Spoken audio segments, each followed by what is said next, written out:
क्या सच में पवन सिंह और ज्योति सिंह के तलाक की खबर से खेसारी की भी घर टूटने वाली है? क्या सच में खेसारी की पत्नी चंदा भी खेसारी से तलाक लेने वाली है? तो जी हाँ, इस बड़ी खबर के बारे में हम आपसे एक पूरी सच्चाई बताने वाले हैं, लेकिन उससे पहले वीडियो को लाइक कर ले और चैनल को सब्सक्राइब कर ले। तो जैसा कि आप सभी जानते हैं कि खेसारी की पत्नी चंदा कितनी सीधी सादी दिखती है। जी हाँ, चंदा ज़्यादा पढ़ी लिखी नहीं है और ऐसे में चंदा गांव से बिलोंग करती हैं। हम आपसे एक बता दें, चंदा काफ़ी ज़्यादा समझदार है और ऐसे में चंदा दिखने में काफ़ी खूबसूरत भी है।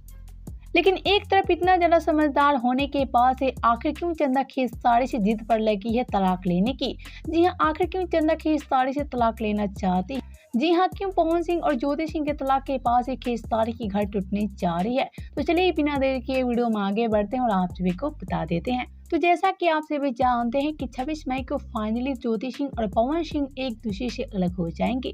जी हाँ, ज्योति सिंह के नाम से सिंह का टाइटल हट जाएगा और ऐसे में ज्योति सिंह अपना अलग लाइफ जीने लगेंगे। लेकिन एक तरफ तो आप सभी जानते हैं कि 26 मई को पवन सिंह और ज्योति सिंह की तलाक हो जाएगी, लेकिन एक तरफ फिर से खेसारी और चंदा के तलाक की खबर सामने आ रही है। जी हाँ, दावा किया जा रहा है कि पवन सिंह के साथ खेसारी की भी घर टूटने वाली है। जी हाँ, चंदा जिद पर अड़ चुकी है कि वो भी खेसारी से तलाक लेंगे, लेकिन हम आपसे एक बता दें, खबर बिल्कुल गलत है कि ज्योति सिंह के साथ साथ चंदा भी खेसारी से तलाक लेने वाली है। हम आपसे एक बता दें, चंदा कभी खेसारी से तलाक नहीं ले सकती हैं, क्योंकि चंदा खेसारी से जान से भी ज्यादा प्यार करते हैं और वहीं खेसारी भी चंदा से जान से भी ज्यादा प्यार करते हैं।